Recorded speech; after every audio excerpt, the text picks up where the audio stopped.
Blessings, love, and light, KT family. My name is Christina B. I am your holistic practitioner. So, I have had so many clients come to me and not understanding why they're not manifesting their fullest potential, their truest potential.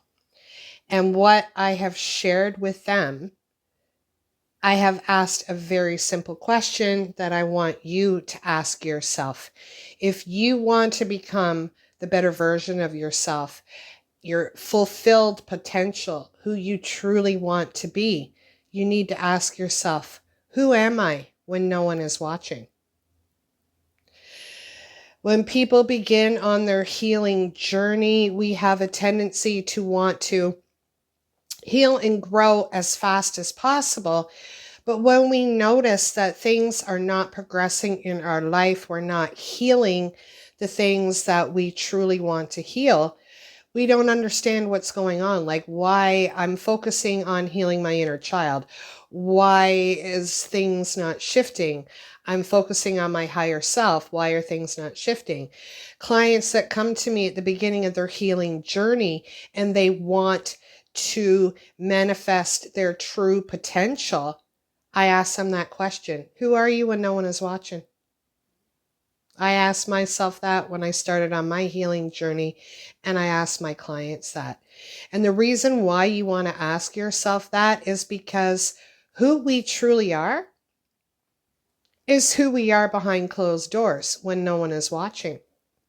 And from now until December, I'm sharing a few messages that I know many of us need to hear in order to heal.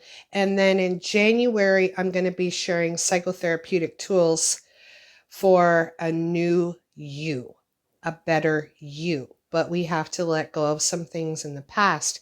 So, some of the common things that we do behind closed doors that subtly block our focus and our self-improvement. Number one is mindless distractions. Okay, we're spending hours on social media, we're binge watching TV, or we're gaming without purpose, which can numb us from pursuing meaningful goals. Avoiding reflection. When we skip out on journaling, meditating, or any form of self-reflection, it actually stops us from understanding our habits, as well as our emotions and our motivations. So you really want to ask yourself, who am I when no one is watching? And if any of these are resonating with you, just hold on to that for a moment. Holding on to grudges. That's another thing. Privately replaying old conflicts in our head over and over, it consumes our mental energy that could be used for personal growth and healing. Feeding self-doubt. A lot of my clients have done this. I have done this as well. I'm speaking from my personal experience as well and what has helped me to move forward into my life to be a better version of myself. So self-doubt, secretly questioning your worth, replaying failures in your head, and thinking that you're not enough actually weakens your confidence and blocks your progress. Indulging in unhealthy coping mechanisms, overeating, drinking, excessive spending can create temporary comfort, but often leave us feeling worse in the long run. Letting clutter accumulate. That's another thing.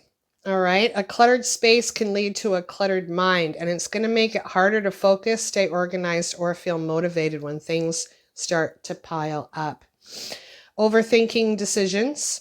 Privately second-guessing everything that prevents us from taking action and keeping us stuck in a place rather than moving forward. Neglecting personal promises, not following through on our commitments like working out or learning something new. And it erodes trust in ourselves. Worrying about the approval of others. That one is pretty much self-explanatory. And avoiding setting boundaries. So saying yes to things we don't want to do because we fear disappointing others. So if you want to unlock your true potential, you need to honestly ask yourself, who am I when no one is watching? And that will give you a huge indicator as to what you need to focus on to change your life and become your true potential. Some of the things that I want to share, some practical tips that can help you to become this better version of yourself is number one, set intentional boundaries on distractions. So if, let's say, you get home from work and you binge watch TV for like 6 hours, limit your time. Put a timer on if you have to. Say to yourself, I'm only going to do this for an hour. The second thing you want to do is you want to create a daily reflection practice. It doesn't matter how long you do it, but spend a few minutes each day journaling or meditating to reflect on your thoughts, your emotions, and your actions. This builds your self-awareness and helps you stay aligned with your goals. You want to know what your goals are. You want to take some time to focus on your goals. We can think about our goals, easy, but it's the action. Who are you when no one is watching? Are you taking the uncomfortable action that you need to take to fulfill your true potential? The next thing you want to do is you want to practice letting go. Write down your grudges, things that you have not forgiven people for, because that's going to weigh you down. That's going to prevent you from moving forward into life. And then the last thing you want to do is you want to challenge negative self-talk. We all do it. I've heard people, even my clients, oh, I'm so stupid. Gotta stop the negative self-talk. So important. You want to identify those moments of self-doubt and then reaffirm them with affirmations about yourself. So if you're saying I'm stupid, start telling yourself you're smart, because you are. If you look back in your history, you'll see how far you've come in certain situations and experiences in your life. So I don't want you to feel overwhelmed. Pick one of these things that you found have resonated for you in this video and take the time to ask yourself, who am I when no one is watching?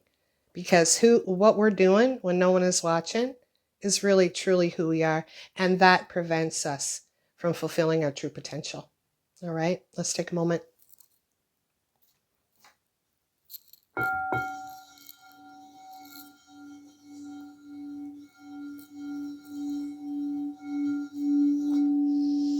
Take a moment to like, comment, subscribe, and share. Hit the notification button, because Christmas is coming and we have a tendency to put our self-development and growth on the back burner, and I don't want you to do that, because coming up in the new year, like I had mentioned before, I'm going to be sharing psychotherapeutic tips and tools for a better you and a new you. New year, new you. All right. Namaste. Much love. I'll see you next week. Bye.